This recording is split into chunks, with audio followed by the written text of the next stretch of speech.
One of the topics on everybody's minds is infrastructure and the growth that comes from that. AECOM releasing its second annual report on the future of infrastructure. And joining me right now in a first on Fox Business interview, the chairman and CEO of AECOM, Michael Burke. Michael, it's good to see you. Thank you for having me. Thanks so much for joining us. Your firm has done construction on all sorts of projects, from subways and highways, bridges that we were talking about, to government work. Tell us what the growth is right now at AECOM. Where does that business come from in the coming year? Yeah, we're seeing broad-scale growth around the world. We're growing faster than GDP in all of our markets, whether it's Asia, the U.S., private sector, and public sector. So it's a fairly broad-scale growth for us. And you wrote recently on the idea that residents should have a say in what their cities look like.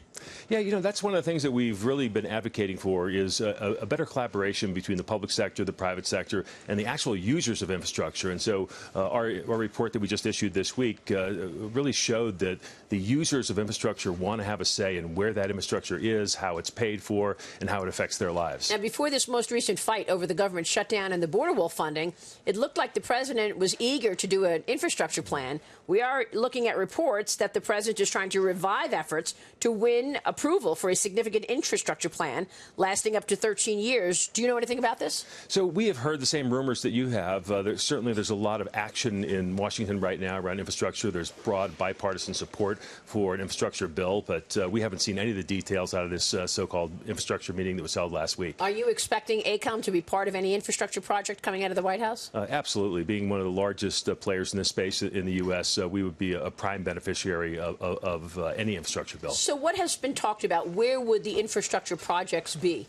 Should they actually have an agreement? They have to agree, obviously. Well, the urban core is where it's most needed. So the Northeast Corridor is probably the area that's in greatest demand. Our airports across the country are in great disrepair. Our rural broadband is in great need also. And so we expect to see a broad-scale infrastructure from water infrastructure, transportation, ports, aviation. You know, it's funny because when you go to an airport in Asia, Singapore, Middle East, Dubai, they're absolutely gorgeous and innovative and new. And then you look at a JFK or a LaGuardia, and they're pretty beaten up. They really are. When you look at our infrastructure across the U.S., we probably have about a $3 trillion gap just to get our infrastructure up to an acceptable standard like you see in other parts of the world. So it's starting to turn recently. You saw the new JFK airport that we're working on, the international terminal. We're seeing large capital expenditures at LAX and at O'Hare, but we still have a long way to go. So when you look at the pricing of commodities, things like steel and aluminum and the tariff situation,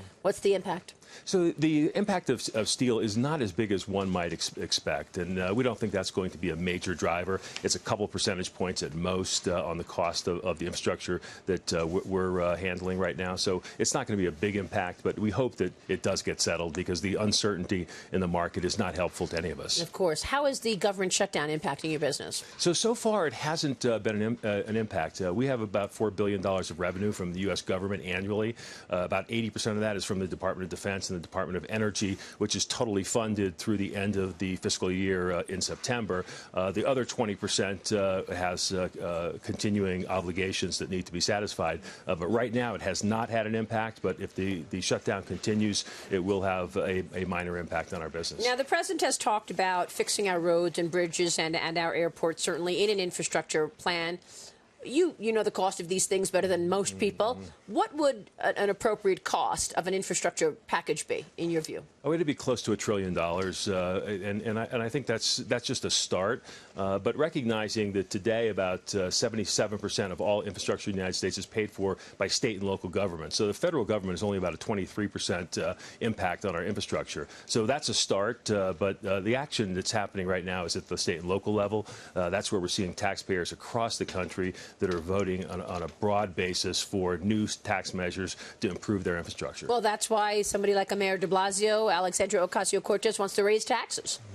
Well, there's a difference between raising income taxes and raising taxes that are wholly dedicated for transportation infrastructure. That's where we're seeing support. Okay. We saw it in Los Angeles, where taxpayers voted on the ballot a year and a half ago by 72% to increase their sales tax for a wholly dedicated transportation infrastructure fund. So when it's wholly dedicated, taxpayers are willing to increase their tax, and we hope to see a similar increase in the gas tax across the U.S. at the federal level. Is that gaining support?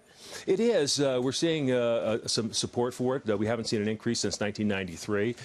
So there is support for it, but we'll see as this new legislative session plays out. Well, Michael, these are all really important conversations. Thanks so much for joining us. Great. Thank you, Maria. We'll be watching to see if that infrastructure plan materializes soon. Michael Burke.